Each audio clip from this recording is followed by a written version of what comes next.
진짜 내 사람들은요, 나보다 나를 걱정해요. 사탕 발린 말이나 달콤한 말에 위로받고 끝나는 게 아니라 내가 지금 이 모습이 그렇게 예쁘지 않았구나, 내가 이 태도가 그렇게 유쾌하지 않았구나, 한번 자각할 수 있게끔 얘기해주는 사람이 진짜 내 사람이다. 20대로 돌아왔을 때 아니면 20살의 나에게 해주고 싶은 20살의 나에게 해주고 싶은 것들? 제가 가졌던 그 20대 때 가졌던 실행력에 뭔가 칭찬해주고 싶어요. 그래, 맞다. 실행, 수정, 보완이 맞다 라고 꼭 얘기해주고 싶고, 20대 때부터 꾸준히 해오는 사람이나 제 주변에 성공하거나 혹은 부자인 사람들의 특징을 보면 이 실행력을 가지고 있더라고요. 그리고 실행력만 가지고 있으면 안 돼. 두 번째는 꾸준함을 가지고 있어요. 예를 들면 실행력만 엄청나, 방향은 없어. 그러면 좀 많이 파야겠지, 길을. 많이 뚫어야겠지, 길을. 근데 실행력은 넘쳐나는데 꾸준함이 없어. 그러면 안 하는 게 나아. 이것도 잠시 저것도 잠시 하다가 내가 더 혼란스럽거든요. 그래서 네가 하고 있는 실행력 정말 잘하고 있다. 그리고 이렇게 딱 10년만 해봐라. 꾸준하게 해보면 너가 그리던 30살의 언니가 또 나타날 거다. 그리고 그렇게 꾸준함을 쌓으면서 너만의 스타일을 만들자. 그게 넣게 되는 거다. 이렇게 그 세 가지 단어를 얘기해주고 싶네. 그리고 두 번째는 건강한 비교를 해라 라고 얘기하고 싶어요. 건강한 비교. 제가 생각하는 건강한 비교란 어제의 나랑 오늘의 나를 비교하는 거고, 그리고 내일의 나와 오늘의 나를 비교하는 것 같아. 그래서 어제 실수했지만 오늘은 좀 더 나아졌네? 오늘 이게 아쉬웠는데 내일 좀 잘하면 되지. 이렇게 귀가 달리고 눈이 달렸으니까 분명히 타인이 보여요. 타인의 삶이 보이고, 타인의 돈이 보이고, 타인의 집이 보이고, 타인의 차가 보이거든. 그런데 사실 그가 가진 무게와 책임과 고통과 불행은 궁금하지 않잖아. 그러니 비교를 할 수밖에 없는데 리스펙 해줘라. 와, 대단하다. 분명히 중학교 때는 저런 집에 살지 않았었는데 한 15년 동안 무슨 일이 있었던 거지? 와, 진짜 쟤 대단하다. 1년 동안 저 여행 간다고 돈 열심히 모으더니 진짜 여행 갔네? 나도 진짜 열심히 모아가지고 한 2주 가야겠다 라든지 누군가 보일 수밖에 없어요. 그래서 보고 습득하고 내 삶에 적용해보고, 아니면 내려놓고. 그래서 비교는 건강히 잘 쓰면 정말 멋진 일이 될 수 있고, 만약에 건강하지 못한 몸에 안 좋은 비교는 나에게 불행을 가져다 줄 거예요. 100%. 이건 진짜 장담할 수가 있어. 제가 요즘 읽고 있는 책이 있거든요. 제가 책을 많이 읽지 못하거든요. 근데 한 달에 한 권만 가방에 넣고 다니거든요. 이번 6월달까지 가지고 다닐 책이 주원규님 책이에요. 주원규님의 돈 얘기해도 될까요? 너무 직관적이지 않아? 책 제목이? 인생과 마인드와 삶이 녹아있는 얘기들이 정말 많아요. 굉장히 생각보다 철학적인데 엄청 현실적이에요. 근데 거기에서도 우리 해니크에서 정말 많이 말했던 남과 비교하지 말고 나의 강점을 알아야 된다, 이런 말 진짜 많이 했잖아요, 우리. 그리고 세 번째는 나의 장점을 내가 알아서 그거를 잘 표현해낼 줄 알아야 되고, 내 장점과 단점은 동반하고 수반된다라는 사실을 인지해야 된다고 생각해요. 예를 들면 내가 실행력이 있잖아. 그러면 자주 덤벙댈 거예요. 내가 조금 느리잖아. 그런데 꼼꼼할 거예요. 그럼 어떻게 해야 돼요? 단점이 아니라 장점을 말할 수 있는 사람이 돼야 돼요. 자기소개를 해볼게. 저는 실행력이 있는데 조금 덤벙거려요. 하영님도 알다시피. 근데 저는 생각하면 실행으로 옮기는 사람입니다 라고 말하는 것과 저 사실 엄청 덤벙대요. 그래서 뭐 옆에 있는 사람들이 많이 챙겨줘야 돼요. 사실 똑같은 강점이거든요. 어떻게 말하느냐에 따라서 나의 가치가 달라지죠. 근데 상대방이 그렇게 알아줄 필요 없어. 누구보다 많이 알고 인지해야 되는 것은 나 스스로예요. 내가 자꾸 나 덤벙대, 나 진짜 기억상실증 있나 봐, ADHD 아니야? 이렇게 자꾸 나를 세뇌시키지 말고, 나는 엄청 긍정적이고 실행력이 투철한 사람이야 라고 생각하고 이야기하고 표현할 줄 알아야 된다. 그래서 장점만 있는 사람도 없고 단점만 있는 사람도 없거든요. 단점을 잘 들여다보면 내 장점이 된다? 제가 감정이 굉장히 풍부하지만 섬세해요. 섬세하지만 예민해요. 이런 것처럼 장점은 단점을 동반하니까 나의 단점을 부각하려고 하지 말고 그 장점을 알아봐 줄 수 있는 사람을 만나거나 그 장점을 내가 알아줄 수 있는 본인이 되자. 누군가의 장점을 보다 보면 인복이 많아진다고 우리 얘기했었잖아요. 그런 것처럼. 전 생각나는 게 저번에 할미 언니님이랑 부모 탓, 환경 탓 절대 안 하신다.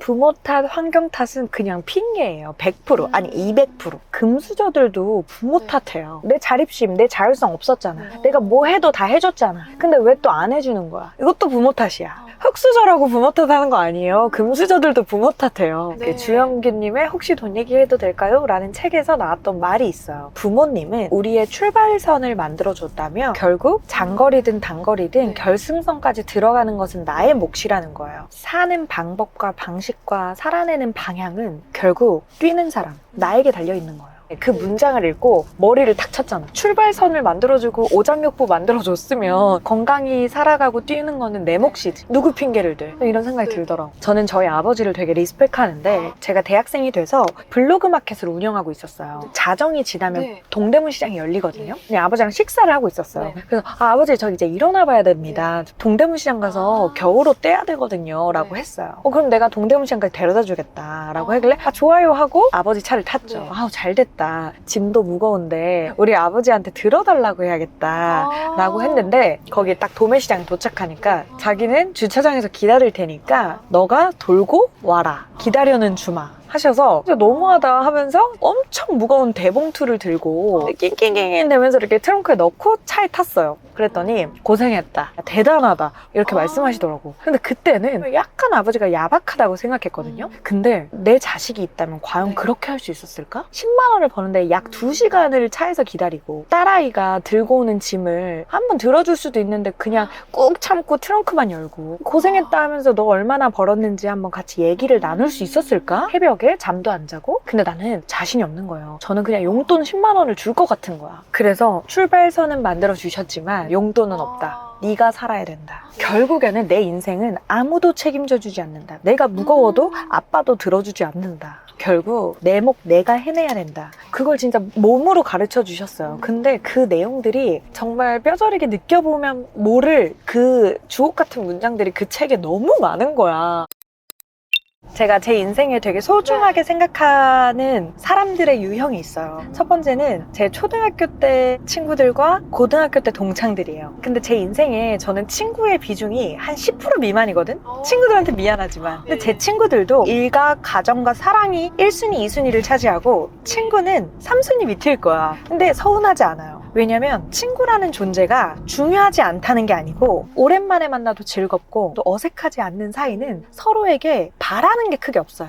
그냥 그 시간에 집중할 수 있게끔 서로를 존중해 줄 뿐인 거지. 그래서 제가 소중하게 생각하는 인간관계 중 한 챕터는 또 친구들, 지키고 싶은 존재들이에요. 왜? 사실 저의 어렸을 적과 저의 진짜 본질을 기억해주는 친구들이잖아요. 기억과 추억은 돈으로 살 수 없다고 생각하거든요. 그리고 두 번째는 나에게 달콤한 말을 더 많이 해주는 사람보다 직언을 해주는 사람을 좋아해요. 예를 들면 어릴 때는 이건 안 되는 거야, 이거 이렇게 하면 위험한 거야, 이렇게 말해줄 수 있는 엄마라는 존재가 있어요. 네. 근데 이제 나이가 들고 어른이 되다 보면 네. 나에게 피드백을 해주는 사람이 없어져. 그리고 있어도 그렇죠. 잘 들리지도 않고 바뀌지도 않아. 그럼에도 불구하고 그 어려운 직원이나 나에게 도움이 되는, 내 시야에서 보이지 않는 나에게 도움이 되는 말을 해주는 친구나 지인들은 너무너무 소중한 존재예요, 사실. 저에게는 그게 부모님이기도 하고 제 남편이기도 하고 초등학교 때, 고등학교 때 친구들이기도 하고 제 결혼식에 축사를 해줬던 위드피아노 이사님이자 저의 고등학교 선배인 그 언니이기도 하고. 그래서 이러한 제가 보이지 않는 곳을 보아줄 수 있는 사람들이 저는 진짜 놓치고 싶지 않은 사람들인 것 같아요. 제가 요즘 가지고 다니면서 읽고 있는 책이 주원기님 책이라고 했잖아요. 네. 그 책에서 이런 말이 나와요. 괜찮다, 천천히 가도 된다, 조급해하지 말아라 라고 얘기하는 사람들이 네 인생을 책임져 주지 않는다. 진짜 내 사람들은요, 나보다 나를 걱정해요. 근데 그 마음을 들을 줄 알아야 된다고 생각해. 사탕 발린 말이나 달콤한 말에 위로받고 끝나는 게 아니라 내가 지금 이 모습이 그렇게 예쁘지 않았구나, 내가 이 태도가 그렇게 유쾌하지 않았구나, 내가 이 마음이 되게 못났었구나, 한번 자각할 수 있게끔 얘기해주는 사람이 진짜 내 사람이다.